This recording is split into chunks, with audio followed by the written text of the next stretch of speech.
countries, lived a number of major cities, moved back home to rural Pennsylvania in 1990 because I had pretty well completed my vision quest with all my big questions answered, like causes of war and inequality and power dynamics on the planet and emotional healing and psychospiritual connections, all that. And I traveled around getting answers. So I guess since then I've been trying to articulate as best as I can, write about, put out the big picture that I've been given.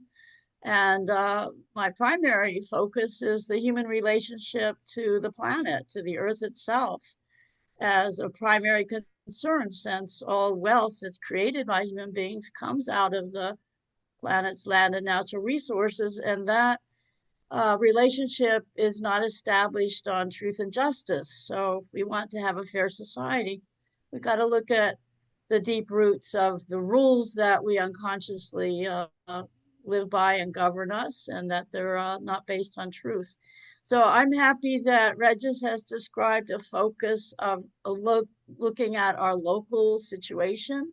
And I think decentralization and local responsibility is really key within the framework of understanding regional, national, and global governance and proper perspectives and power dynamics among those levels. So I've connected the earth rights ethic with taxation policy, not just me, it's a small and mighty movement of us worldwide in many, many countries. And we also meet in our executive council once a month to look at implementation of a public finance policy that has maximum freedom and fairness.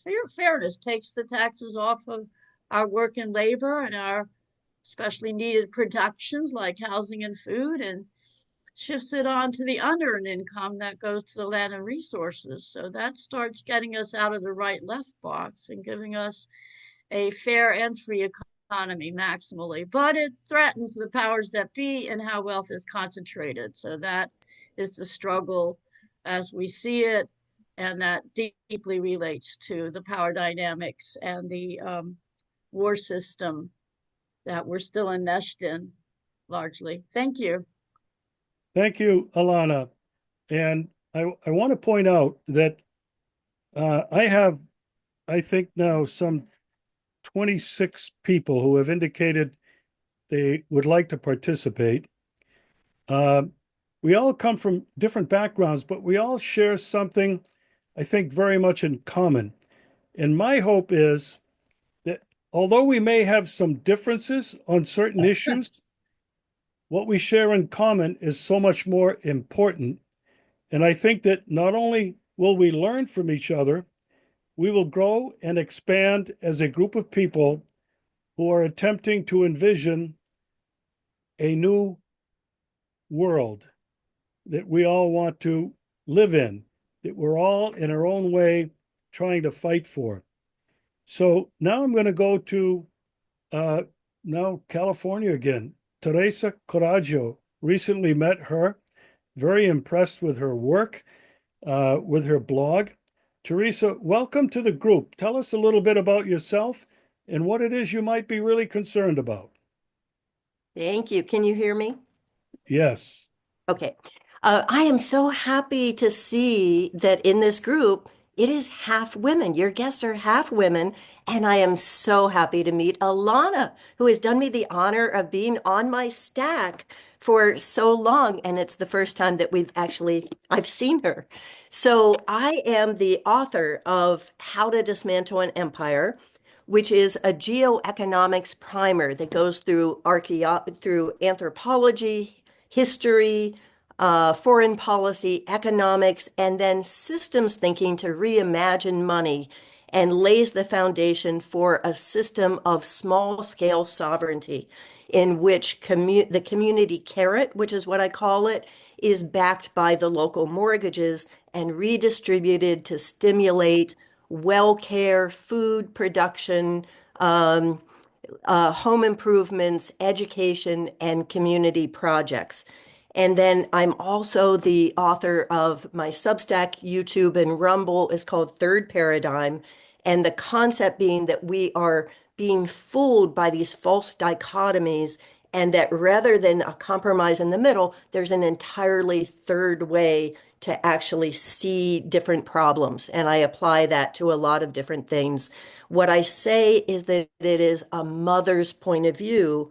So my goal is always looking at what is this doing for the next generation? How can we make sure that we are raising the next generation with more security and possibilities, and that things are always getting better? Well, thank you, Teresa. I think you're going to be very welcome to the group. Uh, there are actually two or three more women who have been invited to the group who are all stars like yourselves. Um, Nice. Thank you so much. And I think uh, you're going to resonate with just about everybody here, as I think all of us will. I'm going to go Yes. now to a, Oh, let me apologize though before, because I'm going to need to leave early. So let me just state that now. that's okay. Whenever you need to leave, break in and say thank you so much, and we'll see you the next time. Uh, a very good friend for quite a long time. Uh, she actually lived and worked in the Soviet Union before the collapse. She's out in California. My very good dear friend, Deborah Armstrong. Deborah, welcome to the group. Thank you for having me here. I feel quite honored. I have to clarify, I'm not living in California at this time. I'm in Washington State. Yeah, and I knew that. Sorry. Yeah, that's okay. I don't like to mention the city though, because I wrote for 2 years about the conflict in Ukraine and about the special military operation. And had a few really kind of scary threats. So, and our city where we live has a great big Ukrainian population. So I try to be. I think we just lost you, Regis. Not No, you sure. didn't. Oh, I there you just are. didn't. Oh, or you were just I didn't showing. want. Were you? I didn't want anybody seeing me take a sip of wine. Oh. Well, anyway, I wrote on Substack and Medium and about you can just look Deborah L. Armstrong is how it's listed, but I wrote about the conflict for 2 years and just tried to do a lot of investigative work in terms of because I'm my background is I'm a television reporter and I won 2 Emmys during my career, but I got out of that because I didn't like the way it was headed. And if you look at the media, the mainstream media right now, of course, you know that they're co-opted. I mean, they're completely compromised. And so for me, I enjoyed writing about this without any editorial control over me so that I was able to research it and present the facts as I found them. And I use both Russian and other sources because I don't, unlike some people in this country, that they automatically just exclude the Russian viewpoint as if it's all propaganda.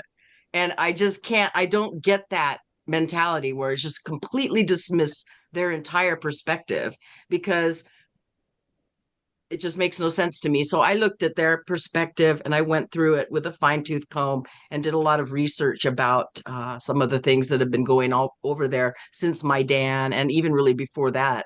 If you get back into Stepan Bandera and, of course, his followers and their dark history of what they did during World War II. I'm sure all of you are familiar with that, so I don't need to lecture you about that.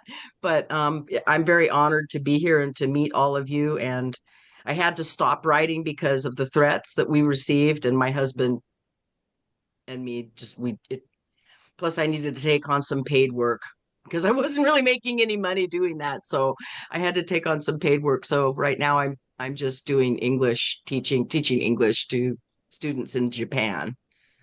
But I still keep tabs with this every single day, try to understand what's going on and keep abreast of it. And most horrifying of all, of course, is Gaza. I mean, it's all horrifying, but I just can't even begin to find the words to even discuss Gaza. It's horrifying to me. It's just so horrifying. Every day I'm seeing pictures that I don't even want to have to describe. And what's more horrifying to me than that is the complete cold lack of response. Like nobody's saying anything. And they think I'm weird because I'm sharing this information. And oh, well, you're so negative. And I don't understand that. You know what? I posted today. I said, you know, you guys may be angry at me because you think I'm posting too much negative stuff because they don't want to see dead babies. But then I say, I'm angry at you because you're not looking at it. You know, I mean, they're not looking at it and they don't Right. seem to care. And they just, I Right. don't get how they can just not care. I can't grok that. But I sure do understand what happened in Germany now. That's all I'll say about that. I guess I really understand what happened in 1939 now.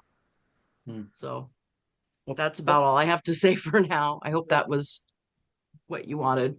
no, no, what we wanted is you, and what we wanted is Well, for I'm here. everybody. We wanted for everybody to kind of share where they're at, a little bit of their background and where they're at. And you should feel very welcome to the club. All of I us, do. I'm sure. I'm honored, really, because all of you, you know, have some of you have much more experience than I do. You know, although I worked as a reporter for, you know, just local TV in the United States, but I did win a couple of Emmy Awards for my work. And prior to that, I did work in the Soviet Union and I worked in television there. And I have been subjected to far more editorial control and censorship in the United States than I ever was in Russia, in the Soviet Union. Okay. I'm just going to say that. I mean, it was the later days of the Soviet Union, but, you know, during perestroika, but I felt way freer there than I've felt here in any of the years since. Yeah. Well, I think all of us would agree that we've been abandoned by many friends and isolated from a lot of others. We've been shadow That's true. banned. We've been censored. We've been deleted. Mhm. So you're in good company.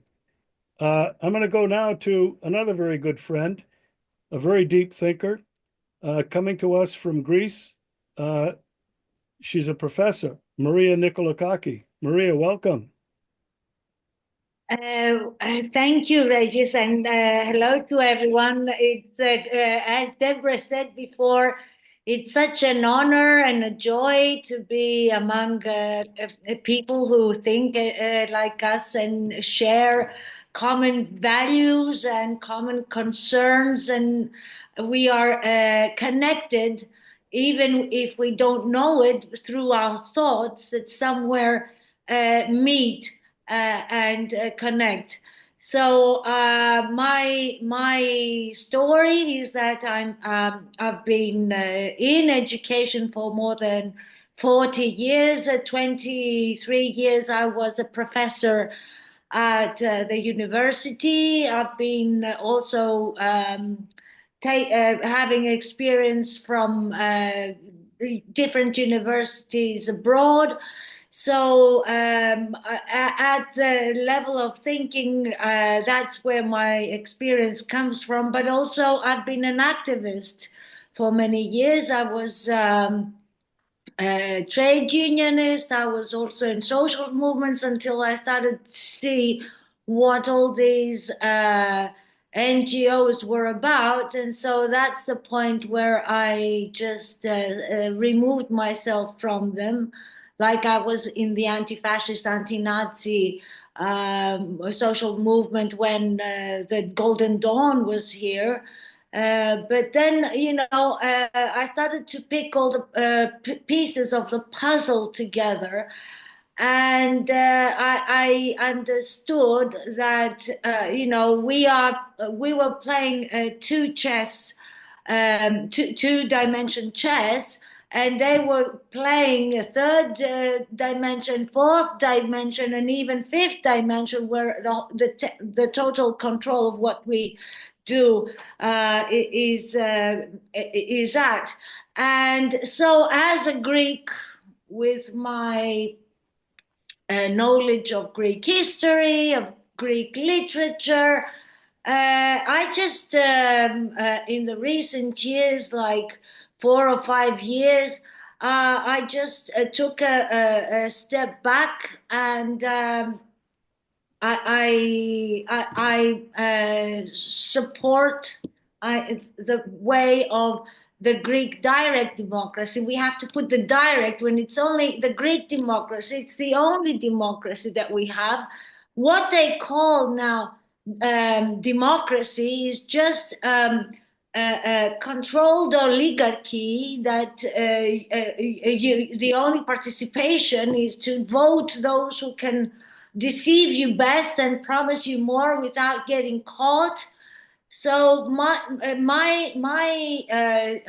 thing at this point is to show why only direct democracy, as they say, it is the solution how to get out of these controlled parties, left, right, and whatever, where whatever you vote, it's been already controlled by the ruling class or the bourgeoisie or whatever you want to call them.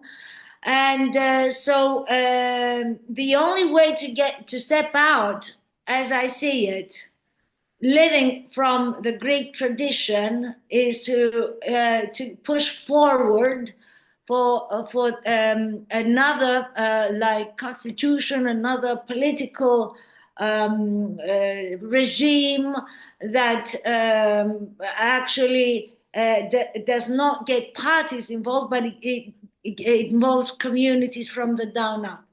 Sorry if I took too much time. I don't know how much time I took, but hello to everyone again. Thank you. Yeah, there's no timer on this. Maria, I want to thank you for joining us. Like all of you are basically very critical thinkers, independent thinkers, systems thinkers. You understand that it's the system that has to be changed, and it can't be changed with the existing structures. I think all of us realize that. I want to introduce you all now to a very good friend of mine, Subrata Ghosh. Subrata, welcome to the group. Tell us a little bit about your background, where you're from, what you're doing at Harvard University.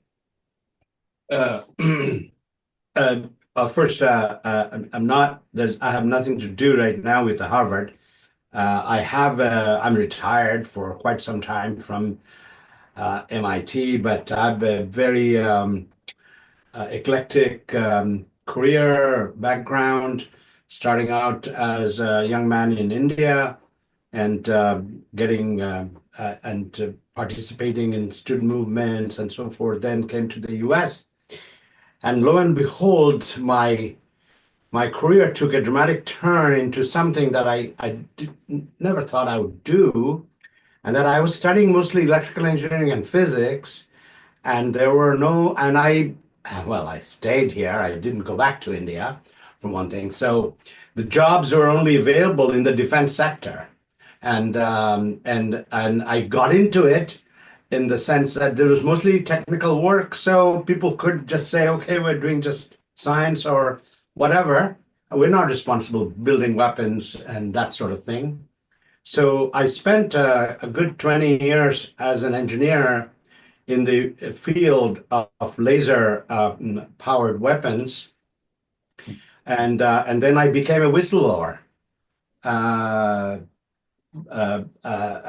mean, obviously, within me was always these anti-war, anti-establishment feelings, but being in the United States was always difficult as a dissident, and especially a dissident who is not white and working in pretty high levels in the government, in the laboratories, and then in the government itself, in the U.S. In U.S. Congress, and after that I became the whistleblower. So I have all these different phases in my life of doing different things, but I feel myself that my goal has always been for international peace, against nuclear weapons, against weapons of all sorts. And as for my country affiliation, well, I've been here since 1971. So I've lived many more years of my life in the United States than I have in India, where I was born. I mean, I'm deeply connected to India culturally, socially, family-wise, and everything, and to some extent politically, but not so much in the days at present day, so to speak. The situation in India is very bad from my point of view, with a fairly authoritarian government that is repressing all kinds of dissent, from religious to political. Um, and the United States, of course, I don't. Many of us are from the United States, so this is my country of affiliation, and especially since my days of whistleblowing and that I am identified that I'm a critic of the military-industrial complex, which I write about and research, and I've been teaching at as a visiting professor at Tokyo Institute of Technology on these very subjects. And it's very interesting that in Japan, one wouldn't expect it, but there is a lot of interest within the grad students and maybe senior undergraduates about how this system works. And since I had a rather inside view of how this system works, when the professor at Tokyo Tech invited me to go there, I didn't know the reaction I would have from the students community there. It was fantastic, and I've been teaching there every year for about 7 years now, and the last 2 years on Zoom because of the COVID and so forth. And I am. This is just a cliche that people are those who write books. They said they're always writing a book, and so I am writing a book on particular areas of my lecture, the history of U.S. science and its relationship to the universities and the contribution of the universities to the military-industrial complex, especially very top-flight universities like MIT, Caltech, Columbia, etc. Um, uh, just pivoting to the current situation in Boston, Regis just mentioned Harvard. I mean, I was there as a fellow for a couple of years, but that was it. This is very serious situation. It's very encouraging a little bit with the steps that Harvard has decided to take against the administration in saying that they won't comply with the kinds of directives that have come down on them about surveilling students and exposing, or not exposing so much as revealing the names of people who are in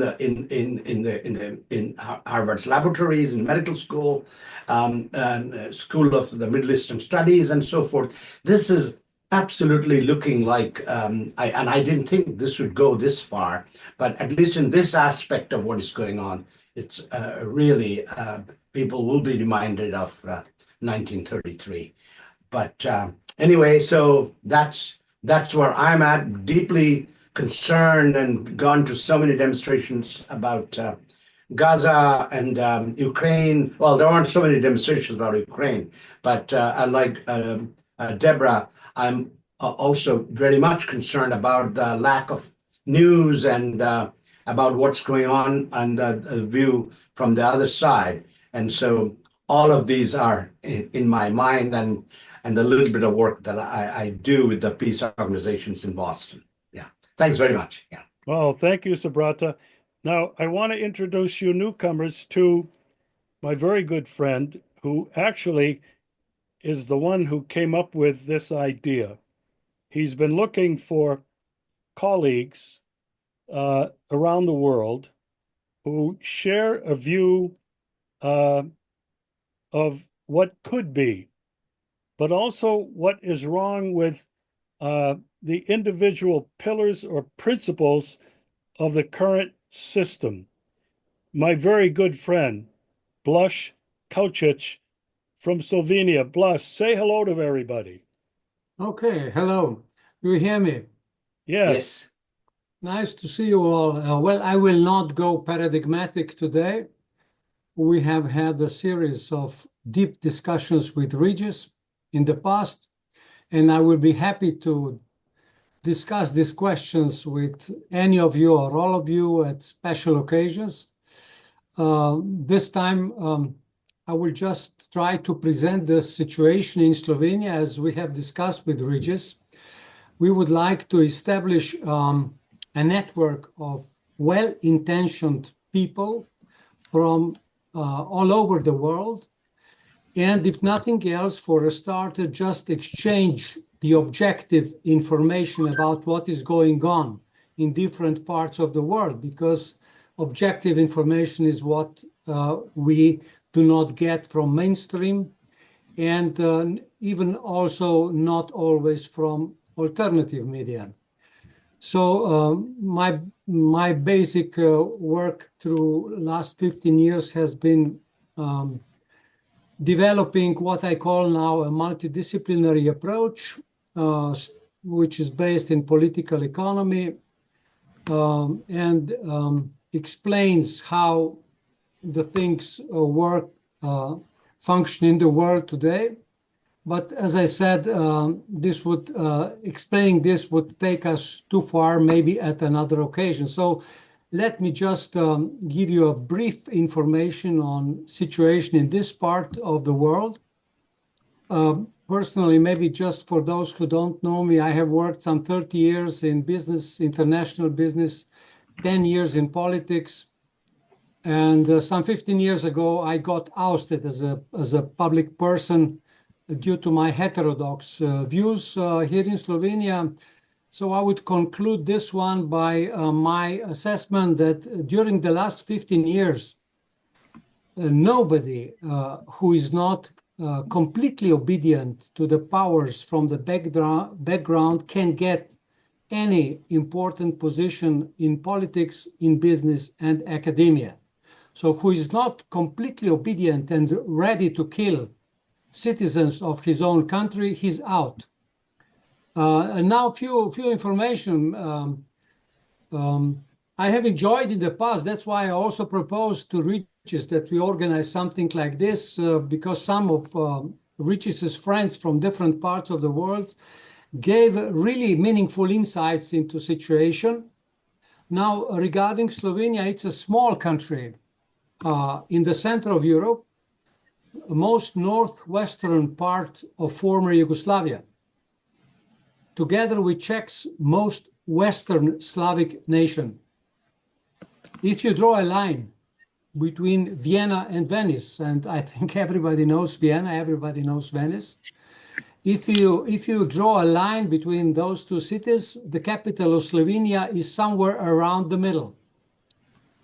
There are two main transport corridors in Europe, one connecting Portugal, Spain, France, North Italy with Hungary, Ukraine, Russia, and another one connecting Northern Europe from Scandinavia, Germany, Austria, through Balkans to Greece, Turkey, and Asia.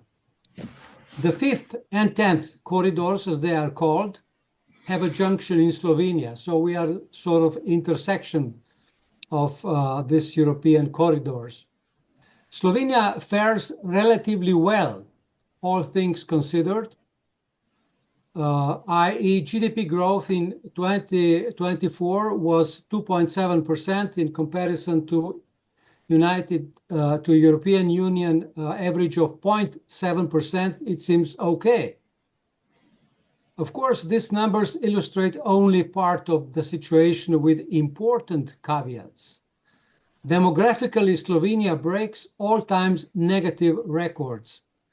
All-time mortality at the peak with 18.8% official excess mortality in 2020. Newborns, babies, were at 16,000 last year, which is all-time low, last 180 years low. In the 50s, this number was up to 34,000. And when my father was born in 1922, it was even 40,000. And the population of Slovenia was then only about 70% of today's. Slovenia today is overflown with foreign migrants. Our government in Slovenia is as vassal as any other in European Union. People are generally zombified. Most of them have to work at more and more precarious jobs. Elite is corrupted and unwilling to critically look at the state of the nation. Now, our people get excited over our great basketball player Doncic, who is making us proud in NBA. Our ski jumpers are at the top of the world, so are the cyclists. Driving through the country, one can see jumbos inviting to fire brigade organized parties. Thousands will participate. So I repeat asking myself, why do the people not want to see the obvious? Is something wrong with me and my small circle of colleagues, or is something wrong with most of the people around us? Thank you. So this is Blush Kavcic, my very good friend. I've learned so much from him.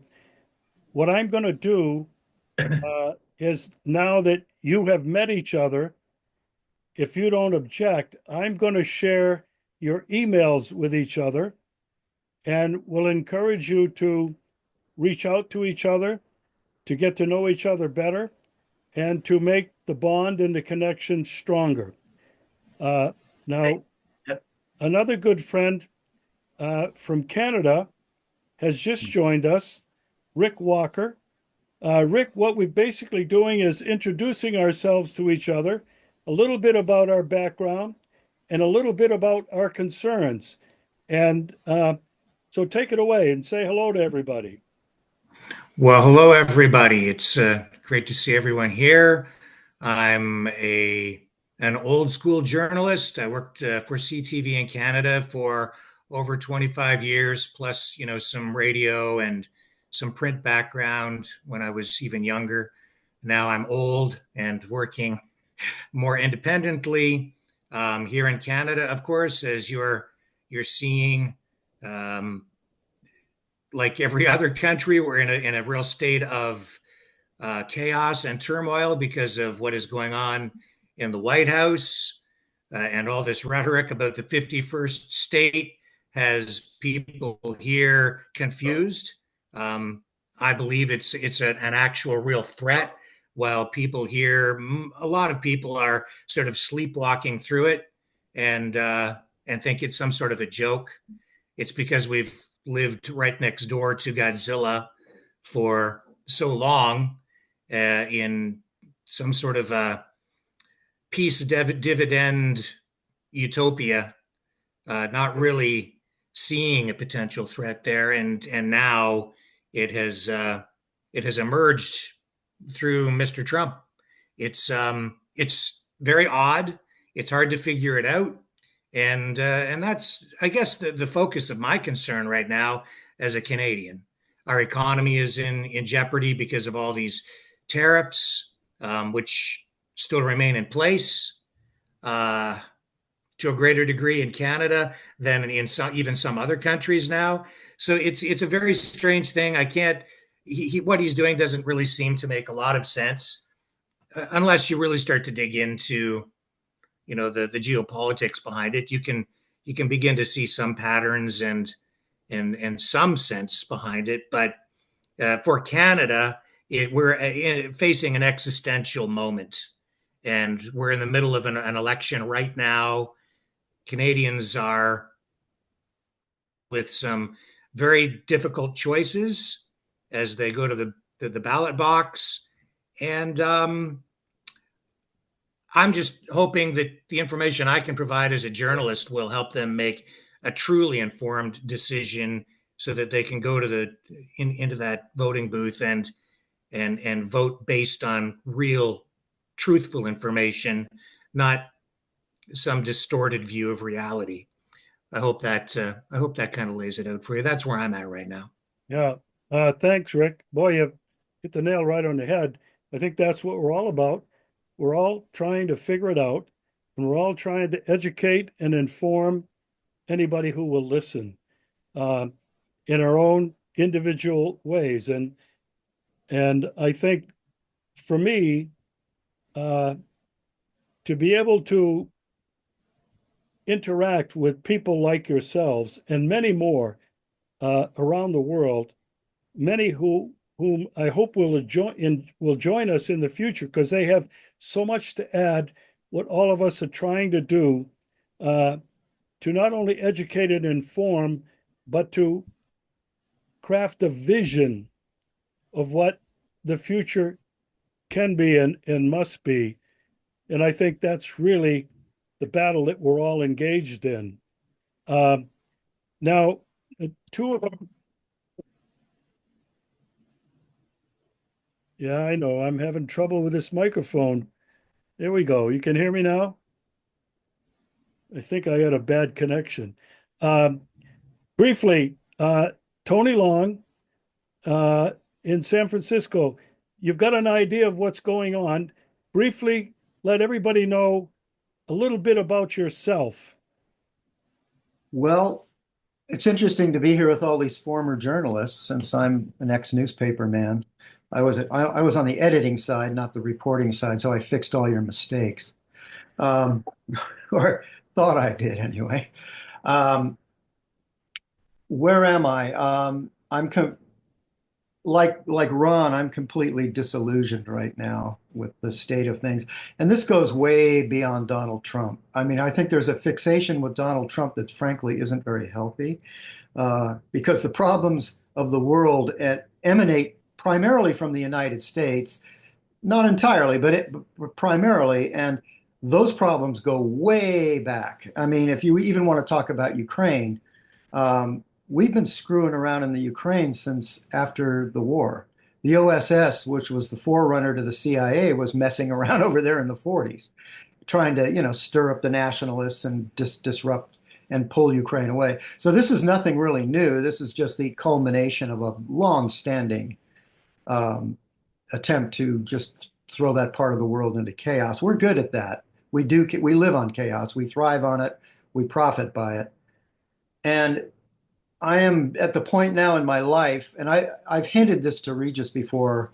I'm thinking about leaving, and it has nothing to do with Donald Trump. This really is not about Trump for me.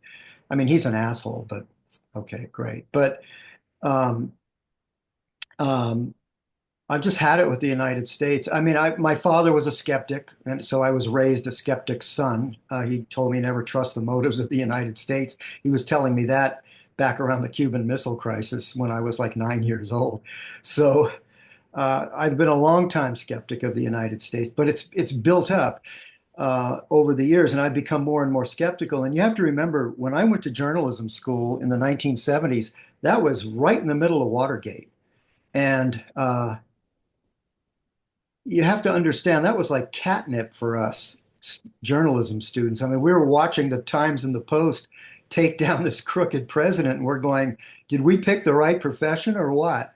And I mean, we were all excited. We were all going to be Woodward and Bernstein and all of that cool stuff, but it did not play out that way. And as you get older and you start to actually pay attention and go back and look, you can see that newspapers and television and radio have been serving the state forever. I mean, we did a number on Fidel Castro when he was looking for rapprochement, or at least a modus vivendi with the United States. We just labeled him a communist and basically trashed him. And we'd never heard anything straight about Castro. And this went on and on and on. It got us into Vietnam. We walked, what's her face? Judith Miller helped walk us into the Iraq War, which was, if you want to talk about a blatant invasion, there's one. So I've become completely disillusioned with my former profession. I used to be very proud to call myself a newspaper man. I was the son of a newspaper man. And but I can remember him telling me way back when, even during the Spanish Civil War, the journalists took sides. They totally took sides. You had people writing for the fascists and you had people writing for the Republicans. And so this is nothing new. We never were objective. I can remember him telling me that too when I was talking about objective journalism. He said, "What's that? There's no such thing." So, uh, but now, not just journalism, but just life in general, the social situation in the United States, the attitude of the average American is so disconnected from the rest of the world. If they think about Ukraine at all, it's just what they see in the Times or what Rachel Maddow's blathering about on MSNBC or something. There's no critical thinking or very little critical thinking being done about Ukraine and God help us, Gaza, as we're sitting here bankrolling I was going to say a massacre. You know what I mean? A genocide. We're bankrolling it. We're aiding and abetting it. Biden did it. Trump's doing it, and the next president will do it too because that's how we roll with Israel. So, I'm sick of the whole damn thing, and so I'm thinking. I've talked to Regis about wanting to come to Russia to visit. Well, I'm not only wanting to come to Russia to visit. I want to come to Russia and scope it out as a possible place to go. And I'm not kidding, and I'm not being hyperbolic or anything. I'm serious. And I also have a lifelong connection to Russia in terms of its culture and its history. My father was a Russophile. So I've grown up around that. It doesn't feel foreign to me. I can throw out a few words and phrases in Russian. I'd have to actually take serious lessons to have a conversation. But um, I'm thinking about it, and Regis told me basically an email to get my ass together and get my act together and get over there. So I'm trying. With me, it's always about money because I don't have any. Living in San Francisco, pretty much what I get in retirement is all spent just trying to stay alive. So, but I do want to come to Russia. I want to look at it seriously as a place to be. I think I'd be very comfortable there. Um, that's something I'd like to talk to Regis about probably offline, but in some more depth at some point. That's basically where I am right now. I'm really happy to be with people I can actually talk to like this. I have good friends here in San Francisco who I would miss very dearly if I left, and I also have family here that I would miss very dearly if I left. But none of them ever want to talk about this ever. And when I do bring it up, it's I either get a blank stare or why don't you just shut up? One of those kind of things. So, or I remember the day of the invasion, the day that Russia crossed over the line into Ukraine, my ex-wife, who I'm very close to, sent me a text that said, "Well, what do you think of your hero now?" It was like, I love her, but how do you deal with that kind of a mentality? So anyway, that's where I'm at, and so I'm glad to be with you guys, and I'm looking forward to a long and fruitful association. Thanks. Thanks, Tony. Well, that's what this group really is all about. People like us with different backgrounds, different experience, trying to look at things as objectively as we can, based on facts, and then to try to influence other people. I could think we can do a better job if we're connected to each other globally, which is what this effort really is all about. Uh, and by the way, uh, I don't know, Tony, let me tell you something. I don't know what your pension is, but if you're living on it in San Francisco, I think you can live like a king somewhere here in the Russian Federation. I'm Yeah, doing it's the getting there. That's the getting over there and dealing with all of that. But yeah, well. once I was there, I could live there. I know I could. Yeah. Right now you have to fly to Turkey or Saudi Arabia or Qatar or someplace, and then you come to Russia. But anyway, um, we got another person that I want to introduce you to, and uh, he's become a really good friend of mine. Um, he's got such a deep and passionate heart and mind. He's had an extraordinary background. He lived and worked as a writer of several books in Cuba. He's been living in Denmark. I can't remember how many years, but he's a citizen of the world. And I have to say, uh, when people have asked me on many occasions since I've been here in Russia, they say, "Where are you from?" And I'd say, I'm from here. and they know, come on, where are you from? Well, I say I'm a citizen of the world. Um, that's how I've come to feel. And I think maybe a lot of folks, no matter where they are now, have kind of transcended that concept of nationality, of the borders within which we were born and we work. Um, and I often think of, I think it was Carl Sagan who talked about, the Earth is this little blue dot. And when you look at that little blue dot from space, you don't see any boundaries. You just see this beautiful little blue dot. Ron Ridenauer, say hello to everybody. Tell them a little bit about yourself. Okay. Well, thanks for that introduction. Before I go into anything else, Tony, I really want to impress upon you and everybody else listening. I hear it constantly from all great people that I in Zoom world, etc. And from the people from the United States, almost all of them, even communists, say we did that. We invaded. No, we did not do that.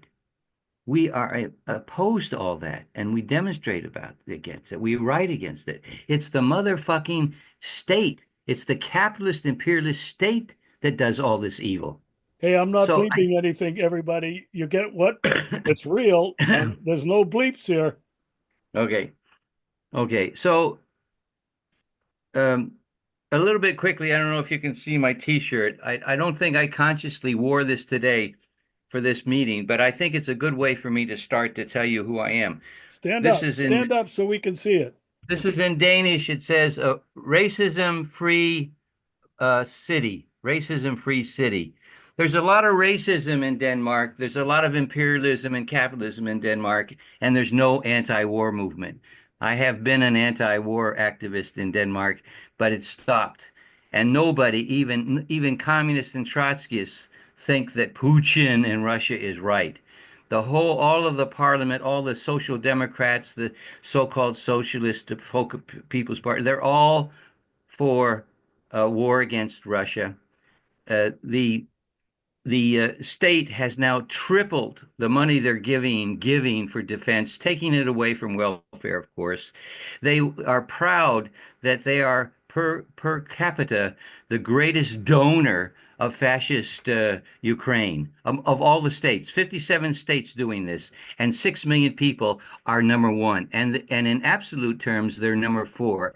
This is the 51st state, and I think if Trump would do it a little more gently, he could have not bought Denmark, but he could have just had them become a 51st state of the United States. I mean, they're that anyway. So racism-free Denmark to me means how I became conscious. I was 6 years old in a poor area of Newark, close to the Black Ghetto, and I was riding my horse one day, killing Indians, with Roy Rogers, and I heard shots outside the window, and I went and I saw a policeman, a blue uniformed white big policeman with his gun over a dead black kid about my age and sight. I saw the blood coming out of his back, and I heard from my grandmother, where I was living with later on, that his crime was that he stole an apple from the kiosk in that corner. Now, that's the United States of fucking America, and it's always been that, and it's still that. And I can't, I hate it. I mean, it's the greatest evil since Nazi Germany. And in fact, the ruling class, the Rockefellers, the Morgans, the DuPonts, they they gave money, they gave credit, they sold all kinds of machinery to the Nazis, to Franco, and to Mussolini. And nobody talks about that. That's what the United States has always been. So I joined the Air Force to please my father when Russia invaded Hungary, and I got sent to Japan. And what did I meet? Segregated barracks, occupying the United States of fucking America, occupying Japan, and they still occupy Japan. And they separated blacks and white GIs, who were there to kill if necessary, etc.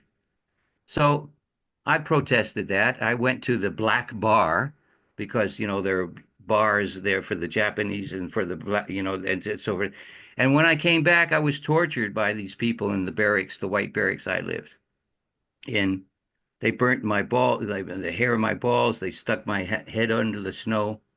So I was learning about this great America, the Constitution. It's supposed to be great. And every Friday they told us how the Russians, the communists, they basically eat children. And they never, I was in radar and we flew over. I know of spy planes we flew over every day to Russia. The Russians didn't do that. Finally, the Russians shot down powers. Well, I get out of the service and I get into college and I began to become a human being because well, I don't know. I mean, there was the Bay of Pigs, and that's where I started. And I was on my first demonstration, and there were some communists and Trotskyists on the picket line. And the paper the next day had my picture behind this woman who was the Communist Party leader. So I looked her up, and I became a communist. And I'm not a member of any party, but I still think of myself as a communist, a revolutionary communist, not a Stalinist, et cetera, et cetera, et cetera. But we're never going to get anywhere if we don't have communism or socialism. You can call it what you want, but it can't be where there's profit, and private property. Private property, we started 12,500 years ago with private property, and we've been fucked up ever since. And there is no socialist country any longer. Even China is not socialist. They're capitalist to become socialist, they say. So, well, so I basically have been an activist, my life. But I became a journalist because I wanted to use, the pistol in one hand and the pen in the other hand.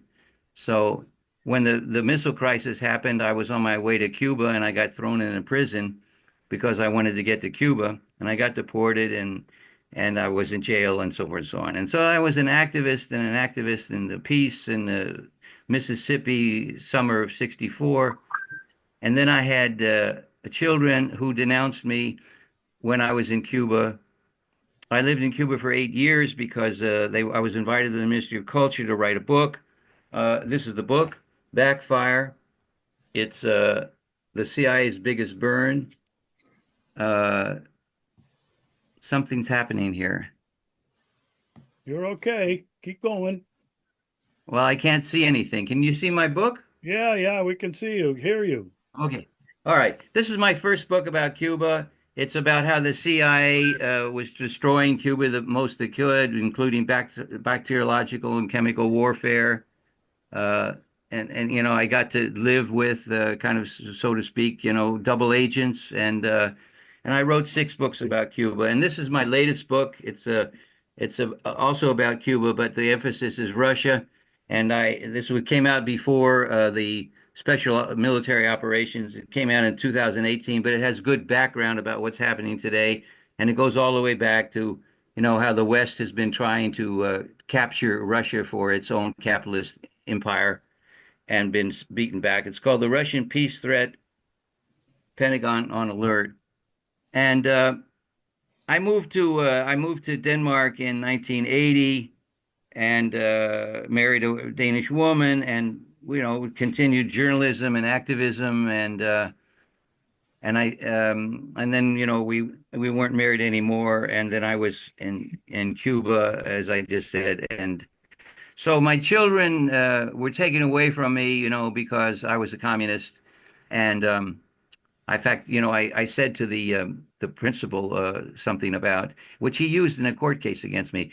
I said, they're teaching Washington, and George Washington, and I said, but the children are telling me this when I still had them, they were 8 or 9 or something, that they didn't teach them about his racism, that he had hundreds of slaves, and he got extra votes for that. So that's not something you teach.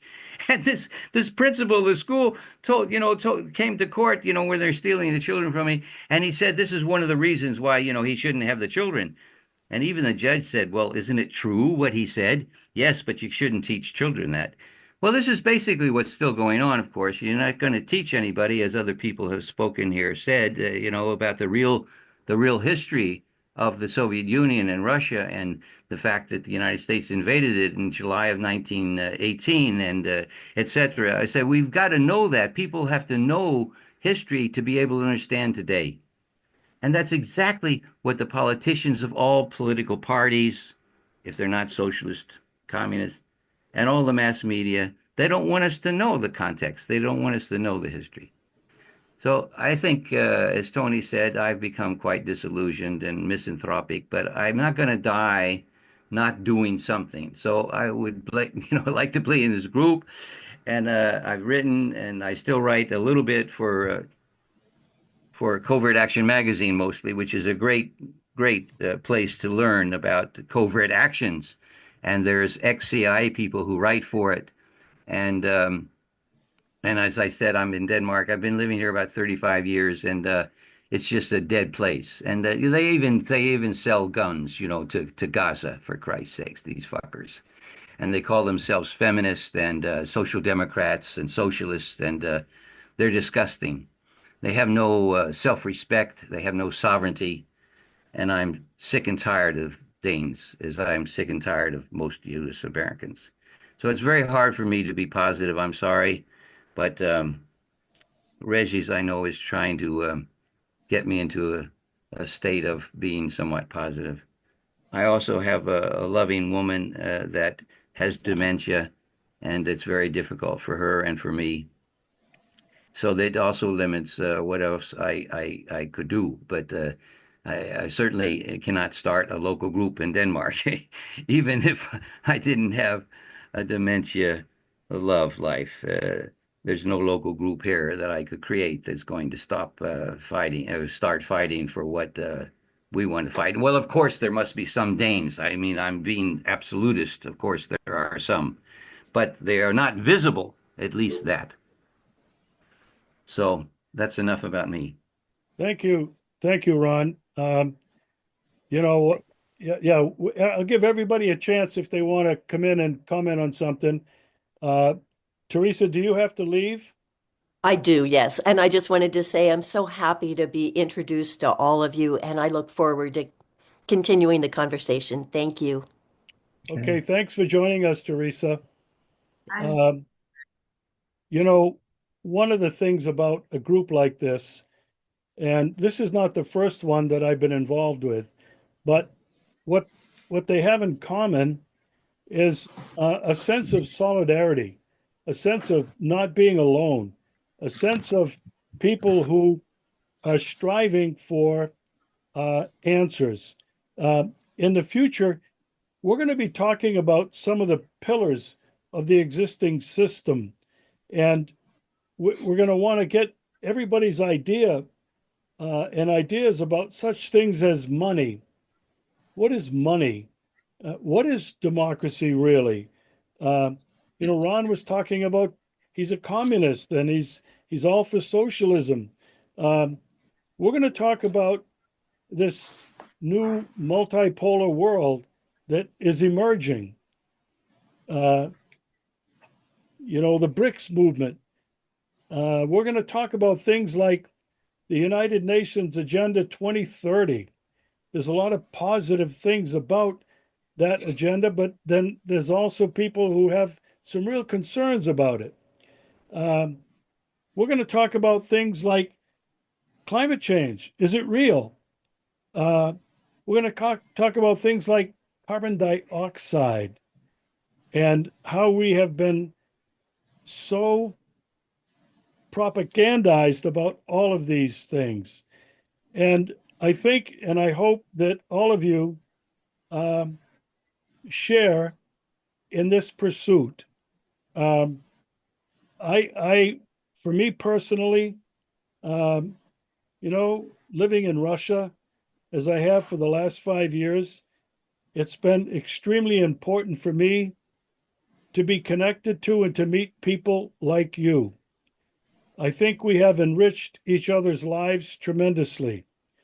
And I thank this effort, and I thank Blush for helping me come to the point where maybe it'll be a good idea now to start trying to include a lot of people in our own circles into this, I don't know what to call it, into this team, into this group.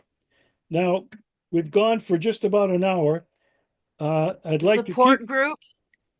a support group, Yeah. I whatever. mean, it's not quite like AA or anything. Sounds a little My name is therapeutic. Deborah, and I'm a Russophile. And I think Putin is I join actually a you. really good leader. So clearly, I must be crazy. Would Well, then we're anybody all May, crazy. would anybody like to ask a question of somebody or make a comment before we conclude? may I say something? Sort of a fun, but then maybe not. I could vision in the future making something like, cooperative village between us where we grow our food and we talk about democracy and we have this example that we can export. That's one, thing that came across my mind. Because as I see it, Russia remains one of the few countries in the world where traditional values, which are not conservative, they're not progressive, it's just values of society that have kept it together for thousands of years. So, they support these values, the social values, and then they also are open to Westerners who want to go and escape neoliberal societies. That's one thing that I wanted to add. And maybe the second thing is maybe we can have like a Facebook group or a Viber group or something like that, where we can comment each day. We can, if something happens to Greece, I can say, "Oh wow, look at this! What is happening here?" Or if some document that is presented on the globalist agenda, which we might find interesting, we could also push it to each other, so we could something to be more immediate and not through emails, which is more formal, or Zoom, which is even more strict. Thank you, Maria. I think that's some really good ideas. A Facebook group, a Telegram group, anything we can do to expand our reach, expand our network. Uh, I certainly will. I'll work on that. I promise you. I I Deborah, have a group set up already that we could use. I mean, I don't have a whole lot of activity. I have about 300 members in this group. It's called the Worldwide Progressive People's Alliance. No, not progressive. And No. I know, see, and that's the problem is that No. word. I formed the group in 2016. And since then, that word has kind of been co-opted. So we can Exactly. change the name of it. I don't care. Direct Yes. democracy. Direct But democracy. I founded it with the idea of having people from around the world to talk about what's going on in their own countries so that we could kind of collaborate. Yeah. Or, I mean, we don't have to, we could start our own group. Either way, I think just a that thought. I think that's a better idea to start from scratch with it with our own group and Yeah. go out from there. I would like to say that if as long as Marion wants to set up this commune somewhere, as long as it's not in the United States, count me in. I'll go too. Yeah. I have They a have a horse question, there that I just Ron. want to ride a Alana, horse, maybe. I have Alana, a question from what Ron said. I think you said that in July 1918 the USA invaded Russia? Yeah. Were you referring to the Bolsheviks being funded by banksters? Was I referring to what? The Bolsheviks being funded by banksters? Or just clarify what you Well, they understand. had a peaceful revolution in October of 17. And they Uh, had Kerensky, right? Kerensky came in well, no, Kerensky That came was in before. Earlier than that. earlier than The that. Okay. socialist revolution, or the Lenin-led revolution in from exile, was in October of 1917. It took 7 days, and they took over everything. I think 5 people were killed within a week's time. So that ended Zelensky. Oh yeah, Zelensky, the same guy. Yeah, Current. Zelensky. Yeah, that ended him. If But only of this course, one the, would the, end. the White Army started this. So they organized the White Army, and the West, supported it. So the United States, Woodrow Wilson, who also did the Espionage Act that put Julian Assange in prison for all those years, so he invaded with 13,000 troops. And, the UK, of course, and Japan and so forth. So they had about 300,000 Westerner troops plus, Japan to support the White Army. So they finally got, you know, crushed in 1925. Thank you. Yeah. Okay, anybody else with a comment or question before we leave? Well, I just wanted to say real quick, I watched your interview with Alana the other day, and for those of you who haven't seen it, watch it. It was really, I found it really eye-opening and interesting. So, Henry George was born in San yeah, Francisco. He wrote he was born in Philadelphia, but he wrote his masterwork, Progress yeah, and Poverty in San I knew Francisco. who he was. Yeah, Good. yeah, yeah. That was really interesting. Okay, Blush. Reg, I just want to ask about time. You said something about an hour. I mean, I didn't know that we had a time limit. What is the thinking about how long we I, can't be I have introducing ourselves every time. I have no idea, but um, as far as I'm concerned, there isn't a time limit. I try to get a sense of where we're at and what's been said. Right now, actually, what's happening is we're just picking up new members. And so Yeah. we're going to be, on the one hand, introducing ourselves for the first time to new members. I have to tell you, I've had 26 people tell me they want to join. I had five people Wow. today. I had 5 people today tell me I'm either traveling, I'm on the road, I couldn't make it, I want to be there. I promise I'll be there the next time.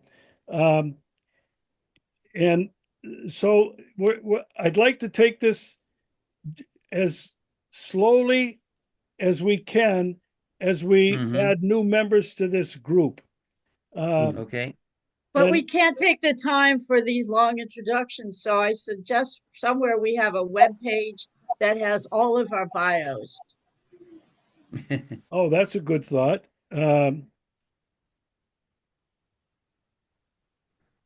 And our contact information if we want to put that on. If we want to put contact. I will share your emails now with those of us who have joined the group. You know each other. Uh, right now, I have been sending, uh, you know, blind copy to some 28 people because not everybody may want to join, whatever. But for now, I'll share your emails with each other. Deborah? If if you want, I could set up a Facebook group. That wouldn't be any difficulty. Are you guys mostly on Facebook or other platforms? I'm not on I social mean, I media at all, Really but it really doesn't matter. It's just another platform. I'll look to doing something on Telegram, okay. where there's an awful lot of people on Telegram from all over the world. Facebook, It's a little tricky navigating, but Yeah, yeah. anyway. I'm also on VK, the Russian VK. I think it's also good. I'm yeah. on VK too. Yeah, no, we're friends both on Facebook. All right, I'm going to look into all of that. Um, Okay. I haven't built a web page in a number of years. Um, Deborah can do it, I can make a Facebook group. I can't build a web page. Like my yeah, husband could do that, but I don't want to Maybe volunteer Yeah, him. no, maybe somebody who has I have an organization that might be willing to at least put it on the website, our bios, and we'd have like a go-to place, at least for the time being, if we need a website. And I think we do need somewhere to put the bios. I think that would be great, Alana. If you can do that, that would be fantastic. Anything we I can, can do it very soon. We just need everybody to send in bio information. I'll try to encourage everybody to do that. You can do that too, because No problem. you'll have everybody's email now. I mean, why do we need the bios if we know each other? We're going to have new people coming in, he said. Maybe there'll be 20 people. Regis just told us. And we can't each time introduce ourselves. We'll never get onto something substantive to work together on. I think that's a good So, point. I think that's a good point, Alana, because ahead of time, when I organize these meetings, and I'd like to do is when I organize these meetings, I can direct people to the website, to the Telegram channel, to Facebook, so they can do their research ahead of time, and then boom, we can just get into things. Okay, anybody else? Blush, any concluding remarks? Yes, well, I said I will not try to go into paradigmatic questions, but maybe just concluding remark that on one side we have all described a very complex situation we are confronted with all over the world and each of the countries, and these problems I'm sure cannot be solved at the level of addressing individual problems, but we have to be clear that the human civilization is at the crossroads today. Yep. One direction is well defined and written into strategic documents like Agenda 2030. And there is nothing positive about Agenda 2030. It is a Bible against natural, normal, organic life. Yes. And everything else are consequences. So this is actually the decision for each of us. Do I understand really the depth of globalist, imperialist, predatory system today, which is very well defined, organized in a militarily precise way, or I don't want to accept because it's very hard. As one of you has said, when you start explaining these things to normal people around us, they look at you as you have fallen down from a Mars.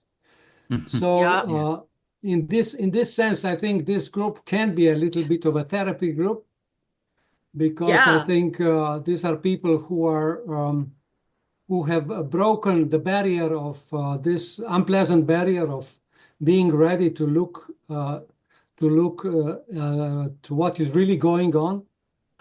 And this is my final thought. It's a digital decision. Am I for globalism and I will adapt in a different ways, or am I against it? It's at the end, it's quite simple.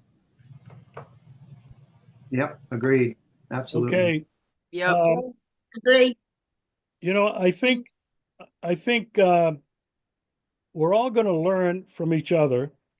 I'm absolutely convinced of that.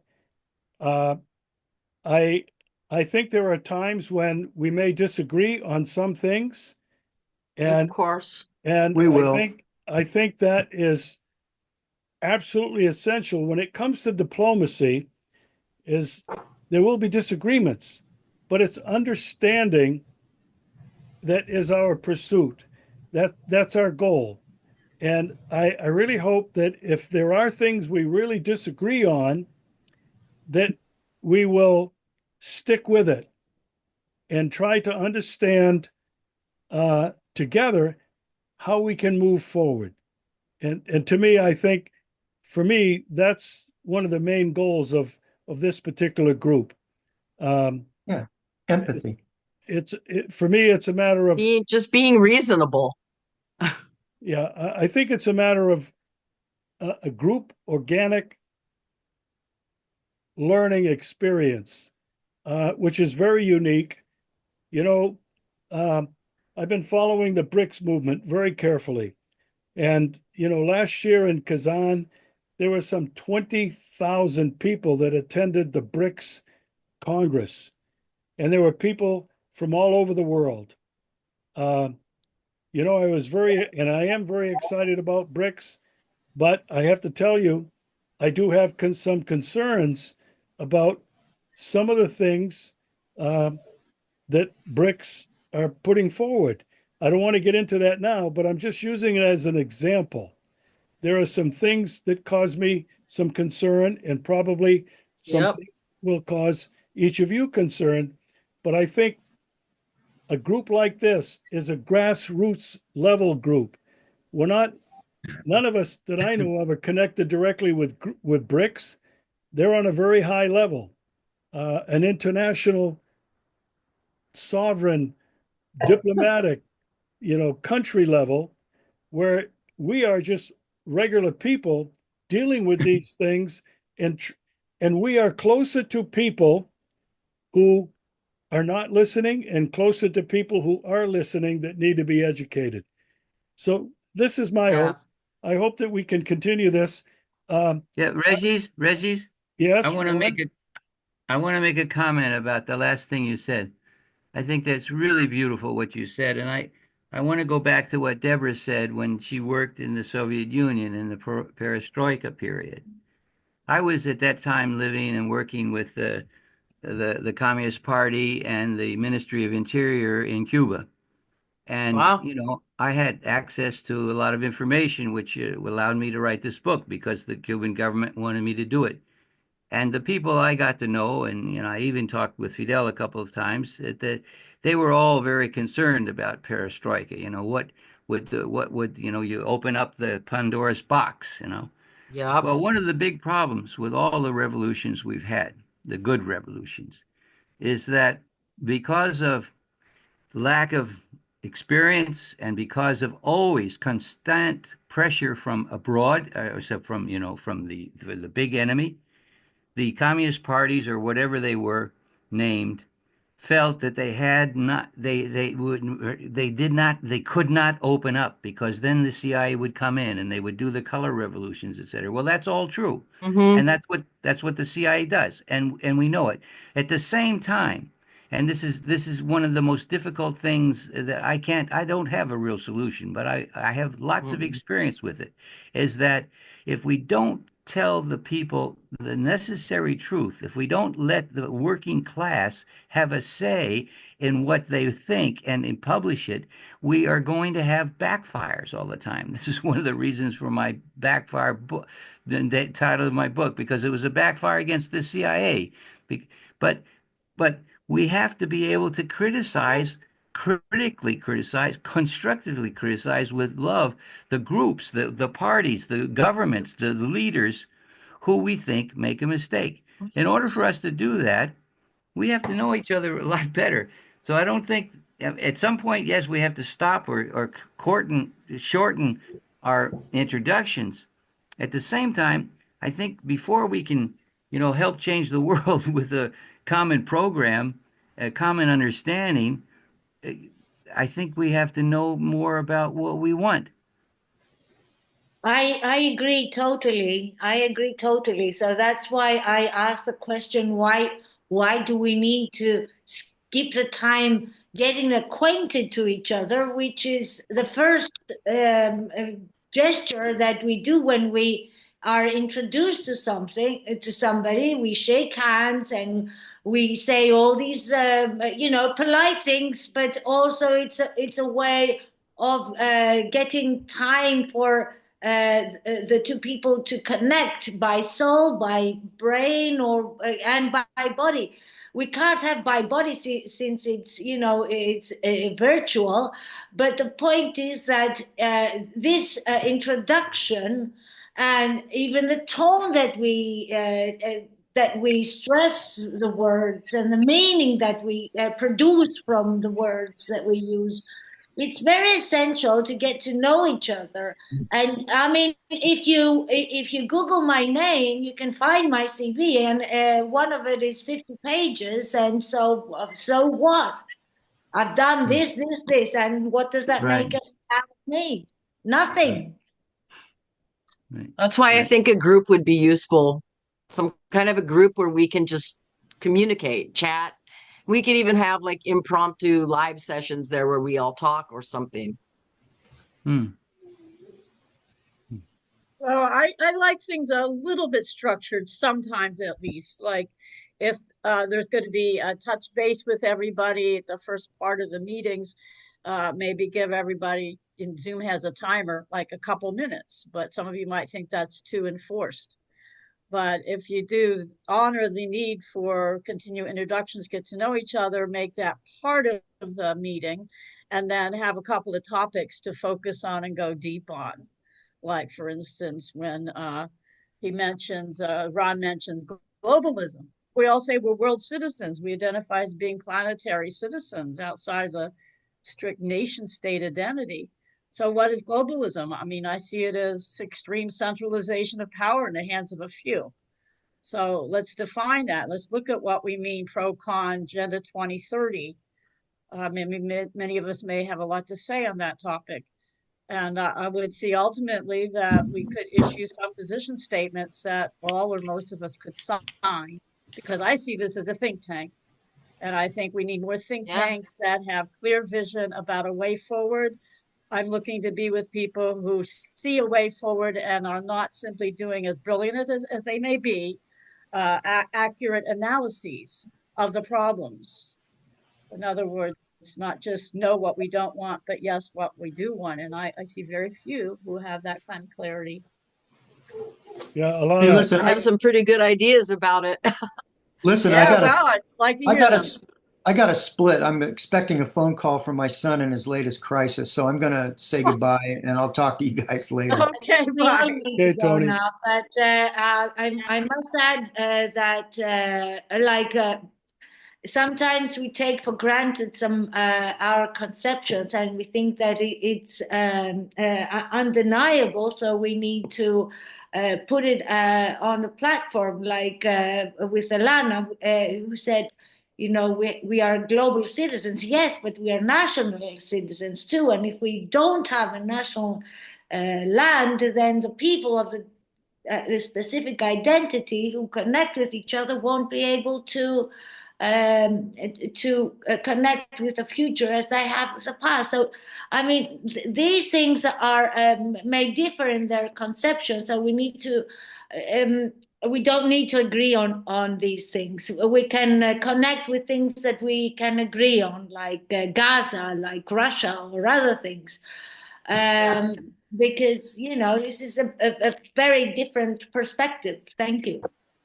Yeah, one of the things that Blush and I spent a good bit of time on was how to begin this conversation. And we both felt that we should begin slowly, getting to know each other first, finding out how people are feeling about what's going on in their world, in their country. But both of us have very definite lists, as I'm sure you do, about some specific topics that we must all address. And they are things like sovereignty, they are things like nation states, they are things like money, things like democracy, the things that you folks, globalism, these are all things that have to be defined and an attempt to understand them as best we can together as a group, as a new community. So just I think a little patience in the beginning is going to be required as we kind of work through an organizational structure and something that'll work for us. But from my perspective, I'm absolutely very, very happy and thrilled that we had the group of people we had this evening. I'm so looking forward to be able to get into some of the substance of a way forward, as Alana was saying. That's what all of us are looking for. We're looking for a way forward. And I think that's one of the things that joins all of us together. So unless somebody else has something they want to say, I'll bring the meeting to a close. I'll try to do this again in 2 weeks, and we'll try to do it on the same day and see how that works out. Everybody good? Sounds Thank great, you. Thank Regis. you, Regis, for doing this. you. Thank you, Hey, Regis. Yes, thank And you. Lars, and nice to meet you all. Thank You you. as Thank you. well. It was Bye. wonderful. Thank Thank you. you. Bye Great bye. meeting. Take care.